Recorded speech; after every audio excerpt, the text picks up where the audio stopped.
प्रधानमंत्री कहते हैं मैं सुप्रीम कोर्ट को नहीं मानता। इतना अहंकारी प्रधानमंत्री। ये बीजेपी वाले रोज मेरा अपमान करते हैं, मेरे को गालियां देते हैं, गंदी गंदी गालियां देते हैं। वापस गाली नहीं देता, मेरे को गाली गलौज नहीं करनी आती, मेरे संस्कार नहीं। पूरे दिल से भारत माता का जयकारा लगाएंगे। भारत माता की, भारत माता की, इनकलाब, इनकलाब, वंदे वंदे। आज इतनी भारी संख्या में दिल्ली के कोने कोने से आए हुए मेरे प्यारे भाइयों बहनों, माताओं, बुजुर्गों, बच्चों, आप सब लोगों को मेरा नमस्कार, सबको मेरा प्रणाम। मैं देख रहा हूं जहां तक नजर जा रही है पीछे कम से कम 1 लाख लोगों के, यहां पे 1 लाख लोग मौजूद हैं। और मैं अभी आ रहा था, कम से कम 20-25 हजार लोग सड़कों पे इस वक्त रामलीला मैदान की तरफ बढ़ रहे हैं। इतनी भारी संख्या में आज लोग यहां आए हैं। अपनी बात शुरू करने के पहले आपसे पूछना चाहता हूं, आप में से कौन कौन मुझे प्यार करते हैं? जरा हाथ खड़े करके बताओ कौन कौन प्यार करता है। आपका बहुत बहुत शुक्रिया इस प्यार, इस मोहब्बत के लिए। लेकिन अब जो लोग मेरे से प्यार करते हैं, सबसे पहले एक बात आपसे मांगना चाहता हूं। जैसा अभी सौरभ भारद्वाज जी ने कहा, सब लोग अपने अपने मोबाइल फोन निकाल लो। अभी हम देख रहे हैं यहां पे कम से कम 40-50 वीडियो कैमरा, टीवी वालों के कैमरा मौजूद हैं। अब इस मैदान में 1 लाख कैमरे चालू हो जाएंगे, 1 लाख कैमरे। सब लोग अपना अपना फोन निकालो, फोन पे वीडियो रिकॉर्डिंग चालू करो, अपनी अपनी फेसबुक चालू करो और फेसबुक लाइव कर दो। इस रामलीला मैदान से अब एक साथ 1 लाख टीवी कैमरे लाइव चालू होंगे, 1 लाख टीवी कैमरे लाइव चालू होंगे। मैं सबसे पहले कपिल सिब्बल साहब का बहुत बहुत शुक्रिया अदा करता हूं, हमारे इनविटेशन पे आज वो आए। कई साल के बाद आज हम लोग रामलीला मैदान में इकट्ठे हुए हैं। आज से 12 साल पहले, 12 साल पहले इसी रामलीला मैदान में इकट्ठे हुए थे हम लोग भ्रष्टाचार के खिलाफ। इस मंच को मैं नमन करता हूं, यह बहुत पवित्र मंच है। आज से 12 साल पहले भ्रष्टाचार के खिलाफ इकट्ठे हुए थे। आज इसी मंच से एक अहंकारी तानाशाह को इस देश से हटाने के लिए फिर से इकट्ठे हुए हैं। दोस्तों, तानाशाही को खत्म करने के लिए फिर से इकट्ठे हुए हैं।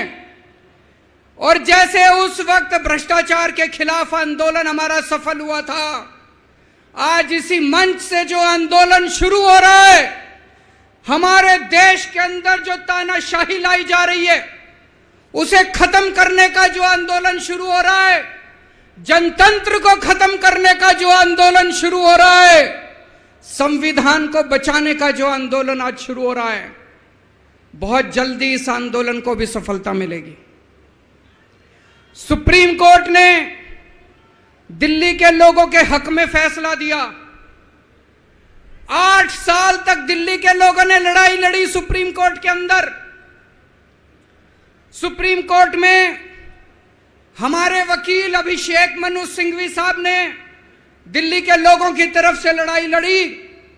सबसे पहले मैं आज इस मंच से सिंघवी साहब का भी दिल्ली के लोगों की तरफ से शुक्रिया अदा करता हूं, जिन्होंने दिल्ली के लोगों को उनका हक दिलाया। दोस्तों, 11 मई, आज 11 जून है, आज से 1 महीने पहले 11 मई को देश की सर्वोच्च अदालत, सबसे बड़ी अदालत सुप्रीम कोर्ट की भी कॉन्स्टिट्यूशन बेंच, उसने आदेश पारित किया दिल्ली के लोगों के हक में। और उसके 8 दिन के बाद, 1 हफ्ते के बाद 19 मई को देश के प्रधानमंत्री ने सुप्रीम कोर्ट के आदेश को खारिज कर दिया। दोस्तों, देश की सबसे बड़ी अदालत के फैसले को प्रधानमंत्री ने खारिज कर दिया। प्रधानमंत्री कहते हैं मैं सुप्रीम कोर्ट को नहीं मानता। देश के प्रधानमंत्री कहते हैं मैं सुप्रीम कोर्ट को नहीं मानता। 75 साल के भारत के इतिहास में पहली बार एक प्रधानमंत्री आया है जो कहता है मैं सुप्रीम कोर्ट को नहीं मानता। पूरे देश के लोग स्तब्ध हैं। पूरे देश के लोगों को यकीन नहीं हो रहा, इतना अहंकारी प्रधानमंत्री को इतना अहंकार। प्रधानमंत्री कहता है मैं सुप्रीम कोर्ट को नहीं मानता। देश के गली गली में चर्चा हो रही है, घर घर में चर्चा हो रही है, ये मोदी जी को क्या हो गया, इतना अहंकार हो गया इनको, इतना अहंकार हो गया इनको। दोस्तों, देश के अंदर अब जनतंत्र खत्म हो रहा है। इसी को तानाशाही कहते हैं। जब देश का प्रधानमंत्री कहता है मैं सुप्रीम कोर्ट को नहीं मानता, इसी को तानाशाही कहते हैं, इसी को हिटलर शाही कहते हैं, जनतंत्र खत्म होना कहते हैं। मैं बताना चाहता हूं आखिर इस सुप्रीम कोर्ट के आदेश में ऐसा क्या है। सुप्रीम कोर्ट ने ऐसा क्या कह दिया कि प्रधानमंत्री जी कह रहे हैं कि मैं सुप्रीम कोर्ट के आदेश को नहीं मानता। सुप्रीम कोर्ट ने अपने आदेश में बोला कि भारत एक जनतंत्र है, भारत में जनता सुप्रीम है, जनता अपनी सरकार चुनती है, उस सरकार को जनता के काम करने का पूरा अधिकार होना चाहिए। दिल्ली में भी लोग सरकार चुनते हैं, दिल्ली की सरकार को भी, जिस भी सरकार को दिल्ली के लोग चुनते हैं, चाहे इस पार्टी की सरकार हो चाहे उस पार्टी की सरकार हो, सुप्रीम कोर्ट ने कहा कि जो भी सरकार दिल्ली के लोग चुनते हैं, जनता सुप्रीम है, दिल्ली की जनता सुप्रीम है, उस सरकार को काम करने का अधिकार होना चाहिए। मैं आपसे पूछना चाहता हूं, क्या सुप्रीम कोर्ट ने गलत बोला? क्या प्रधानमंत्री को सुप्रीम कोर्ट का आदेश मानना चाहिए? मोदी जी कहते हैं मैं सुप्रीम कोर्ट का आदेश नहीं मानता। मोदी जी ने अध्यादेश पारित कर दिया और सुप्रीम कोर्ट के आदेश को खारिज कर दिया। मोदी जी का अध्यादेश क्या कहता है? प्रधानमंत्री जी ने यह जो अध्यादेश पारित किया, यह क्या कहता है? मोदी जी का अध्यादेश कहता है कि अब दिल्ली के अंदर जनतंत्र नहीं होगा, अब दिल्ली के अंदर तानाशाही चलेगी, अब दिल्ली के अंदर जनता सुप्रीम नहीं है, अब दिल्ली के अंदर एलजी सुप्रीम होगा। अब दिल्ली के अंदर चाहे जनता जिसको मर्जी वोट दे, चाहे जनता जिसकी मर्जी सरकार बनाए, प्रधानमंत्री जी कहते हैं सरकार तो मैं ही चलाऊंगा, मेरी तानाशाही चलेगी, अब जनता सुप्रीम नहीं है, जनता की नहीं चलेगी, जनता की सरकार की नहीं चलेगी। प्रधानमंत्री जी कहते हैं एलजी के जरिए मैं सरकार चलाऊंगा। 26 जनवरी 1950 को हमारे देश का संविधान लागू हुआ। बाबा साहब अंबेडकर ने संविधान बनाया। बाबा साहब अंबेडकर ने अपने संविधान में लिखा कि इस देश के अंदर जनतंत्र होगा, जनता सुप्रीम होगी। आज प्रधानमंत्री जी ने भारत के संविधान के परखच्चे उड़ा दिए। प्रधानमंत्री जी ने भारत का संविधान बदल दिया। प्रधानमंत्री जी कहते हैं अब जनता सुप्रीम नहीं होगी, अब एलजी सुप्रीम होगा। जनता सुप्रीम नहीं होगी, अब प्रधानमंत्री सुप्रीम होगा। प्रधानमंत्री जी कहते हैं अब दिल्ली की जनता की वोट की कोई कीमत नहीं होगी। यह तो सरासर अपमान है दिल्ली के लोगों का। प्रधानमंत्री जी कहते हैं दिल्ली की जनता जिसको मर्जी वोट दे, उस वोट की कोई कीमत नहीं है। दोस्तों, ये बीजेपी वाले रोज मेरा अपमान करते हैं, मेरे को गालियां देते हैं, गंदी गंदी गालियां देते हैं। मेरे को अपने मान और अपमान की कोई चिंता नहीं है, मैं कोई परवाह नहीं करता। मैं इनको वापस गाली नहीं देता, मेरे को गाली गलौज नहीं करनी आती, मेरे संस्कार नहीं सिखाते। मैं 24 घंटे अपने काम में व्यस्त रहता हूं, मेरे को काम से मतलब है। आप लोगों ने मेरे को इतना मौका दिया, इतनी जिम्मेदारी है, 24 घंटे काम करता हूं। ये लोग मेरे को जितनी मर्जी गाली दे लें, लेकिन इस बार इन लोगों ने आपका अपमान किया है, आपकी वोट की कीमत, आपका वोट का अपमान किया है। यह मैं बर्दाश्त नहीं कर सकता, आपके अपमान को मैं बर्दाश्त नहीं कर सकता। इसको किसी हालत में नहीं होने देंगे। दिल्ली के लोगों के वोट का जो इन्होंने अपमान किया है, मोदी जी ने तमाचा मारा है दिल्ली के लोगों को, इसको बर्दाश्त नहीं कर सकते। इसको ठीक करा के रहेंगे, इस अध्यादेश को खारिज करा के रहेंगे, सुप्रीम कोर्ट के आदेश को पालन करा के रहेंगे। करेंगे कि नहीं करेंगे?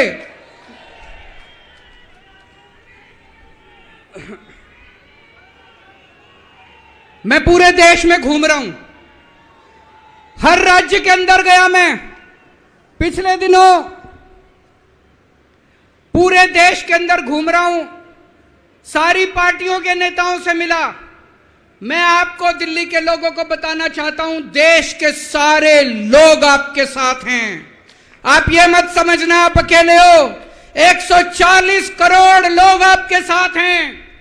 वेस्ट बंगाल के लोग आपके साथ हैं, तमिलनाडु के लोग आपके साथ हैं, केरला के लोग आपके साथ हैं, महाराष्ट्र के लोग आपके साथ हैं, बिहार के लोग आपके साथ हैं, उत्तर प्रदेश के लोग आपके साथ हैं, मध्य प्रदेश के लोग आपके साथ हैं। 140 करोड़ लोग मिलके इस अध्यादेश का विरोध करेंगे, जनतंत्र को बचाएंगे दोस्तों। और मैं पूरे देश के लोगों को बोलना चाहता हूं, यह मत सोचना कि यह केवल दिल्ली वालों के साथ हुआ है। मुझे अंदर से पता चला यह मोदी जी का पहला वार है। ऐसा ही अध्यादेश, जो अध्यादेश आज दिल्ली में पारित किया गया, जिस अध्यादेश के जरिए दिल्ली वालों की ताकत खत्म कर दी गई, इस अध्यादेश के जरिए, जिस अध्यादेश के जरिए दिल्ली के अंदर आज तानाशाही लागू की जा रही है, कल यही अध्यादेश राजस्थान के लिए लाया जाएगा, कल यही अध्यादेश पंजाब के लिए लाया जाएगा, कल यही अध्यादेश मध्य प्रदेश के लिए लाया जाएगा, कल यही अध्यादेश महाराष्ट्र के लिए लाया जाएगा। इसे अभी रोकना पड़ेगा, सबको मिलकर अभी रोकना पड़ेगा दोस्तों।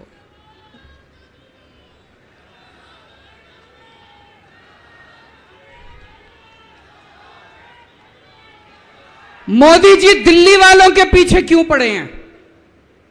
दिल्ली वालों के पीछे क्यों पड़े हैं मोदी जी?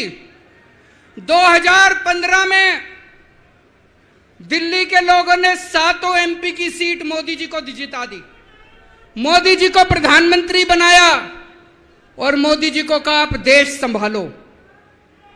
और दिल्ली में 70 में से 3 सीट बीजेपी को दी, 3 सीट, 67 सीट आम आदमी पार्टी को दी। और दिल्ली के लोगों ने कहा केजरीवाल जी आप दिल्ली संभालो। बीजेपी को 3 सीट देने का क्या मतलब? दिल्ली के लोगों ने अपनी आंखें लाल करके मोदी जी की तरफ देखा और बोला आप देश संभालो, खबरदार दिल्ली की तरफ आंख उठा के देखी तो। बोला कि नहीं बोला? 2020 में फिर से दिल्ली के लोगों ने 7 एमपी की सीट मोदी जी को दी, बोले आप देश संभालो। आम आदमी पार्टी को 70 में से 62 सीट दी, बोले केजरीवाल जी आप दिल्ली संभालो। फिर से दिल्ली के लोगों ने आंखें लाल करके मोदी जी को कहा आप देश संभालो, दिल्ली की तरफ आंख उठा के मत देखना। लेकिन प्रधानमंत्री जी से देश तो संभल नहीं रहा, देश का तो बेड़ा गर्क कर दिया। रोज उठते हैं और दिल्ली वालों के काम रोक देते हैं, रोज उठते हैं और दिल्ली वालों के काम। मैं स्कूल बनवाता हूं, मोदी जी कहते हैं मैं तेरे स्कूल नहीं बनने दूंगा। मैं अस्पताल बनवाता हूं, मोदी जी कहते हैं तेरे अस्पताल नहीं बनने दूंगा। मैं मोहल्ला क्लिनिक बनाता हूं, मेरे मोहल्ला क्लिनिक तोड़वा दिए मोदी जी ने। पिछले साल प्रधानमंत्री जी ने दिल्ली के अस्पतालों में दवाइयां बंद करा दी। मैं सीसीटीवी कैमरे लगवाता हूं, प्रधानमंत्री जी एलजी को कह के सीसीटीवी कैमरे नहीं लगने देते। पिछले साल मोहल्ला क्लिनिक के अंदर इन्होंने गरीबों के टेस्ट बंद करवा दिए। दोस्तों, मैंने दिल्ली के लोगों के लिए योगा क्लासेस शुरू की, प्रधानमंत्री जी ने योगा क्लासेस बंद करवा दी। प्रधानमंत्री जी से मैं कहना चाहता हूं, आप देश संभालो ना, आपसे देश तो संभल नहीं रहा। देश का बेड़ा गर्क कर दिया आपने। चारों तरफ इतनी महंगाई हो रही है, पेट्रोल 100 रुपए लीटर पहुंच गया, डीजल 90 रुपए लीटर पहुंच गया, दूध महंगा हो गया, सब्जियां महंगी हो गई, एलपीजी का सिलेंडर 1000 रुपए के ऊपर हो गया। इनको समझ ही नहीं आ रहा महंगाई कैसे, इनको चौथी पास राजा को समझ ही नहीं आ रहा कि देश कैसे संभाले। एक दिन कहते हैं 2000 का नोट आएगा, 5 साल बाद कहते हैं 2000 का नोट जाएगा। अरे इनको समझ ही नहीं है। आप लोगों ने कोई समझदार प्रधानमंत्री बनाया होता, कम से कम ये तो बता देगा 2000 का नोट आएगा कि जाएगा। चारों तरफ बेरोजगारी फैली हुई है, इनको समझ ही नहीं आ रहा बेरोजगारी कैसे दूर करें।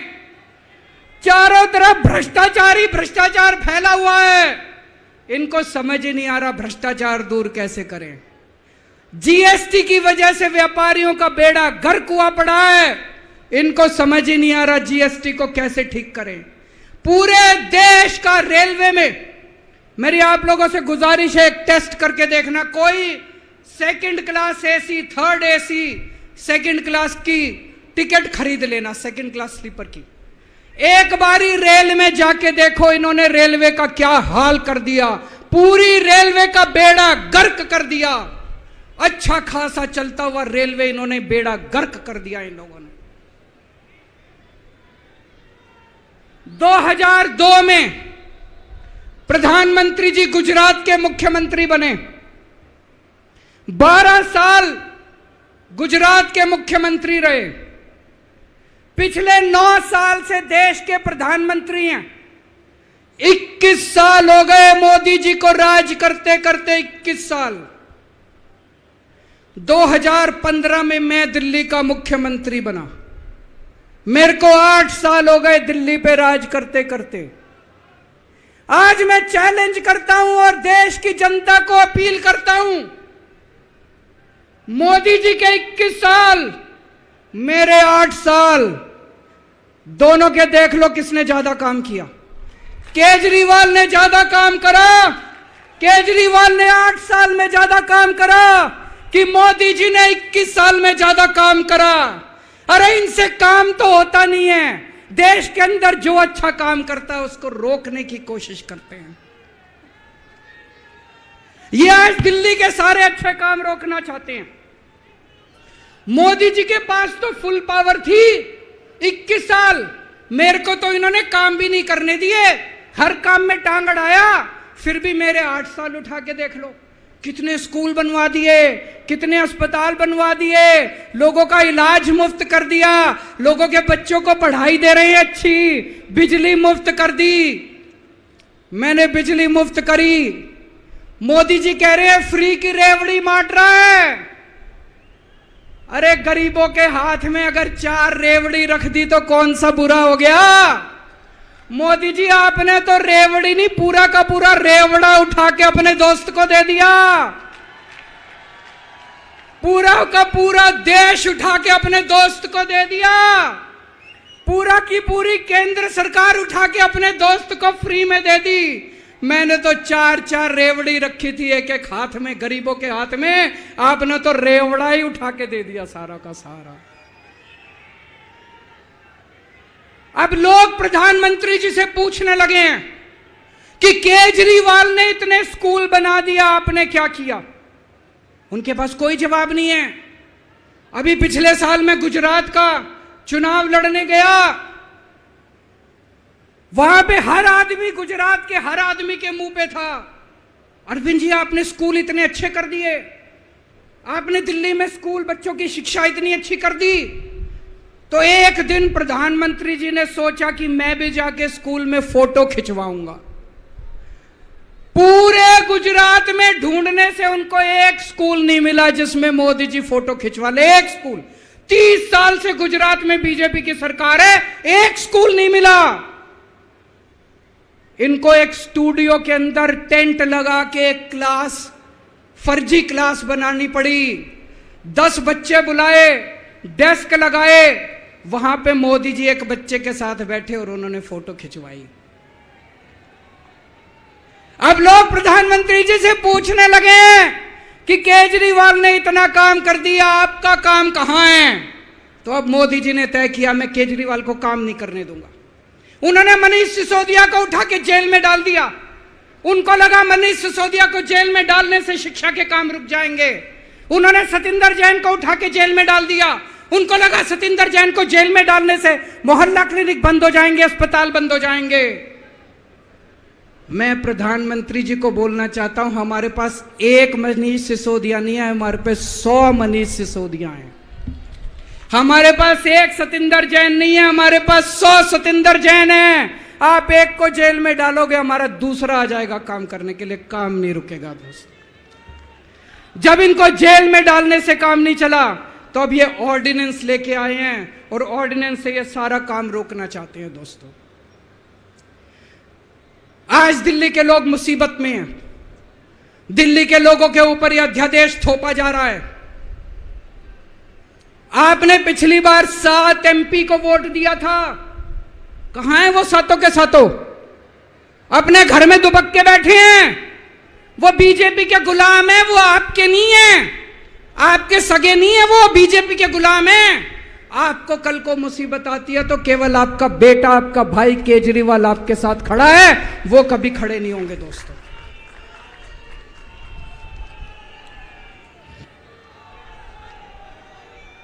और अंत में मैं आपको एक कहानी सुनाना चाहता हूं।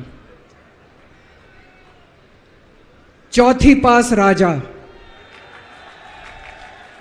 किस किसने सुनी है ये कहानी?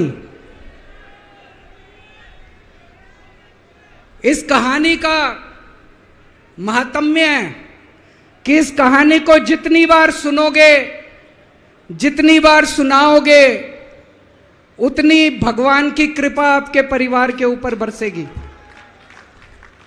इस कहानी का जितना प्रचार प्रसार करोगे, उतना देश की तरक्की होगी, उतना समाज की तरक्की होगी। तो जिन लोगों ने कहानी सुनी है वो भी बड़े ध्यान से दोबारा सुनना, अच्छे से सुनना और इसका खूब प्रचार प्रसार करना। यह कहानी एक राजा की है, एक चौथी पास राजा की कहानी है, एक अहंकारी राजा की कहानी है, एक भ्रष्टाचारी राजा की कहानी है। आप लोगों ने राजा और रानी की कई कहानियां सुनी होंगी। इस कहानी में राजा तो है, रानी नहीं है।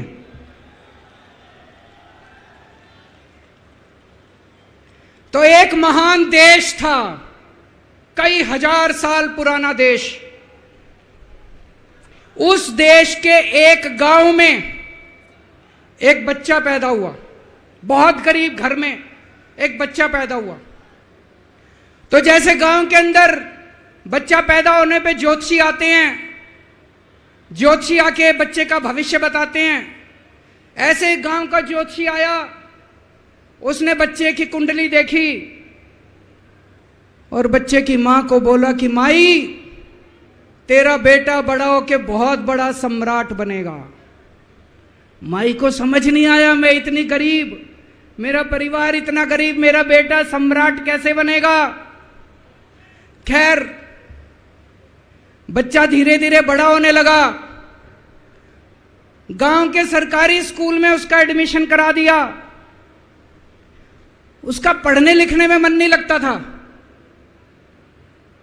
पढ़ते पढ़ते क्लास करते करते चौथी में आके उसने नाम कटवा लिया। उसका पढ़ाई लिखाई में मन नहीं लगता था। बगल में, गांव के बगल में एक रेलवे स्टेशन था। घर में बहुत गरीबी थी। वो बच्चा वहां स्टेशन पे जाके चाय बेचने लगा।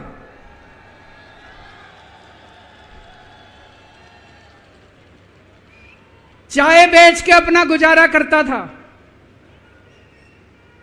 वो भाषण बहुत अच्छा देता था, बचपन से ही बड़ा अच्छा भाषण देता था।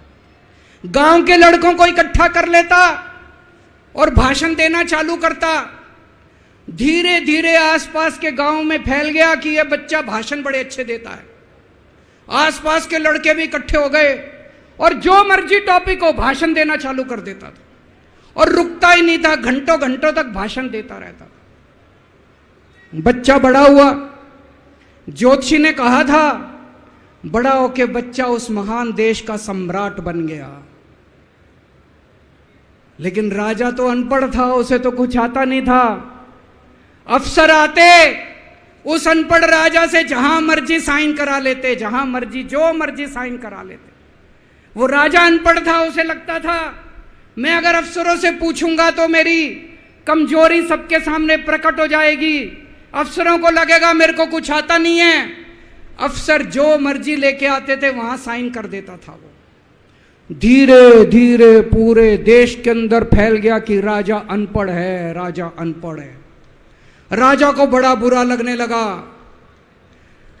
तो राजा ने कहीं से एक फर्जी डिग्री का जुगाड़ कर लिया। एक फर्जी डिग्री का जुगाड़ कर लिया, एमए की डिग्री का। और राजा बोला मैं एमए हूं। पर सच्चाई तो पूरे देश को पता थी, राजा तो अनपढ़ था। धीरे धीरे राजा अहंकारी भी होता गया। अहंकारी राजा और ऊपर से अनपढ़। जो मर्जी उस राजा के पास जाता और राजा से कुछ भी पास करा के ले आता। एक बार कुछ लोग गए, राजा को बोले जी नोटबंदी कर दो। नोटबंदी करने से भ्रष्टाचार खत्म हो जाएगा, आतंकवाद खत्म हो जाएगा। राजा को कुछ समझ नहीं आया। राजा की खूब चमची मारी उन्होंने। राजा ने एक दिन शाम को टीवी पे आके 8 बजे नोटबंदी कर दी। पूरे देश का बेड़ा गर्क हो गया दोस्तों। लंबी लंबी बैंकों के सामने लाइनें लग गई। कई लोग मर गए, दुकानें बंद हो गई, रोजगार बंद हो गए, बड़ी बड़ी इंडस्ट्री बंद हो गई। पूरे देश का बेड़ा गर्क हो गया। फिर एक दिन कोई आके बोला जी 2000 का नोट ले आओ। राजा 2000 का नोट ले आया। 4 साल बाद कुछ लोग आके बोले जी 2000 का नोट बंद कर दो। राजा ने 2000 का नोट बंद कर दिया। राजा को अक्ल तो थी नहीं, बेवकूफ था, अनपढ़ था। कभी 2000 का नोट चालू करता था, कभी 2000 का नोट बंद करता था।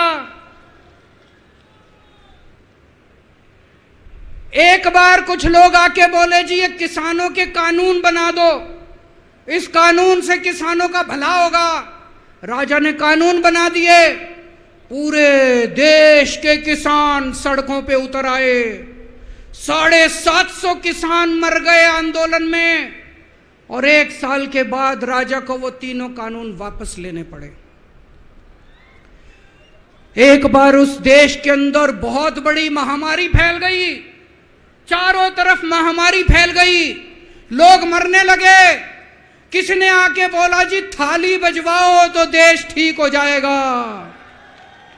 तो राजा ने पूरे देश में थाली और चम्मच बजवा दिए। महामारी तो नहीं बची, महामारी तो फैली रही। किसी ने आके कहा जी डॉक्टरों की जरूरत पड़ेगी, दवाइयों की जरूरत पड़ेगी, इंजेक्शन की जरूरत पड़ेगी, तब महामारी रुकेगी। राजा अपने दोस्तों का बड़ा ख्याल रखता था। उसके दोस्त थे। एक दोस्त ने 10,000 करोड़ रुपए चोरी कर लिए, राजा ने उसको देश से भगा दिया। दूसरे दोस्त ने 20,000 करोड़ चोरी कर लिए, राजा ने उसको भी देश से भगा दिया। पर एक दोस्त ऐसा था जिससे राजा की ज्यादा ही दोस्ती थी। कौन था? उसको उन्होंने सारे एयरपोर्ट बेच दिए, सारे जहाज बेच दिए, सारे सीपोर्ट बेच दिए, उन्होंने आसमान बेच दिया, जमीन बेच दी, राजा ने खदानें बेच दी। उस दोस्त पे राजा मेहरबान था। राजा का एक और दोस्त था। वो दोस्त इतना गंदा था कि उसने कुछ अंतर्राष्ट्रीय खिलाड़ी महिलाओं के साथ बदतमीजी करी, लेकिन राजा ने दोस्ती नहीं छोड़ी। मजाल जो उस दोस्त के ऊपर कोई आंच आ जाए, राजा उस दोस्त के साथ खड़ा रहा, लेकिन उसने खिलाड़ियों का सुना। राजा का एक और दोस्त था। उस दोस्त ने किसानों के ऊपर गाड़ी चढ़ा दी, रौंद दिया, कुचल दिया किसानों को। राजा ने अपनी दोस्ती नहीं छोड़ी। इस बात पे तो दाद देनी पड़ेगी कि राजा दोस्तबाज था, एक नंबर का दोस्तबाज था। चारों तरफ अत्याचार हो गया। चारों तरफ देश के अंदर इनके अपने लोग जो थे वो बलात्कार करने लगे, गलत काम करने लगे, हाहाकार मच गया। जो राजा के खिलाफ बोलता, राजा उसको पकड़ के जेल में डाल देता। एक दिन एक पत्रकार ने कार्टून बना दिया राजा के खिलाफ, उस पत्रकार को उठा के जेल में डाल दिया। एक दिन एक किसी पत्रकार ने उनके खिलाफ कुछ लिख दिया, उसको पकड़ के जेल में डाल दिया। जो राजा के खिलाफ बोले उसका बेड़ा गर्क। कोई जज अगर उस राजा के खिलाफ ऑर्डर करता था, राजा उसको बख्शता नहीं था। चारों तरफ अत्याचार, महंगाई, बेरोजगारी। ऊपर आसमान में देवता ये सब देख रहे थे कि पृथ्वी के ऊपर कितना घनघोर अत्याचार हो रहा है। सारे देवता इकट्ठे हुए, देवताओं ने मीटिंग करी। सारे देवता मिलकर शिवजी महाराज जी के पास गए और कहा, महाराज कुछ करो, पृथ्वी के ऊपर अन्याय हो गया, अत्याचार हो गया, चारों तरफ बलात्कार, चारों तरफ हाहाकार मचा हुआ है, जनता परेशान हो रही है। पृथ्वी जी, शिवजी महाराज जी ने अपनी तीसरी आंख खोली और दोस्तों यहां प्रचंड पृथ्वी के ऊपर अजीब अजीब घटनाएं घटने लगी। उज्जैन के अंदर महाकाल की 6 सप्तऋषियों की बड़ी बड़ी 10 फुटा भारी भारी मूर्तियां थी। एक दिन बारिश और तूफान आया और 6 की 6 मूर्तियां टूट गई। लोगों ने कहा बड़ा अपशकुन हो रहा है, बड़ा अपशकुन हो रहा है। एक दिन एक ट्रेन एक्सीडेंट हो गया, 250 से ज्यादा लोगों की मौत हो गई। लोगों ने कहा बड़ा अपशकुन हो रहा है। और एक दिन घनघोर बारिश आई, तूफान आया, ऊपर से आकाशवाणी हुई। सारे देश की जनता को भगवान ने कहा कि आप महान देश के लोग हो, क्या कर रहे हो, उठो, खड़े हो जाओ और इस अहंकारी राजा के खिलाफ सब लोग मिलकर आवाज उठाओ। भगवान आपके साथ है। और उसके बाद दोस्तों सोई हुई जनता जाग गई और 1 साल के अंदर उस अहंकारी राजा का राजपाट जनता ने उखाड़ के फेंक दिया। और उसके बाद वो महान देश दिन दूनी रात चौगुनी प्रगति करने लगा। ये कहानी बड़ी पवित्र कहानी है। इस कहानी को सुनने से और सुनाने से परिवार का, समाज का और देश का बहुत भला होता है। इसे ज्यादा से ज्यादा शेयर कीजिए, ज्यादा से ज्यादा लोगों तक पहुंचाइए ताकि ज्यादा से ज्यादा लोग इसे सुन सकें, इसे समझ सकें। अंत में आपसे एक ही विनती है, अगली बार वोट डालने जाओ तो ऐसे आदमी को वोट डालना, ऐसे आदमी को प्रधानमंत्री बनाना जो कम से कम इतनी तो समझ रखता हो कि 2000 का नोट कैंसिल करना है कि चालू करना है। कपिल सिब्बल साहब एक बहुत अच्छी लड़ाई लड़ रहे हैं। इनकी एक वेबसाइट है इंसाफ के सिपाही। आप लोग सब लोग ज्यादा से ज्यादा इस वेबसाइट पे जाके इसको लॉगिन करें, रजिस्टर करें और हम सब लोगों को मिलके अपने महान देश भारत देश के लिए काम करना है। भारत माता की।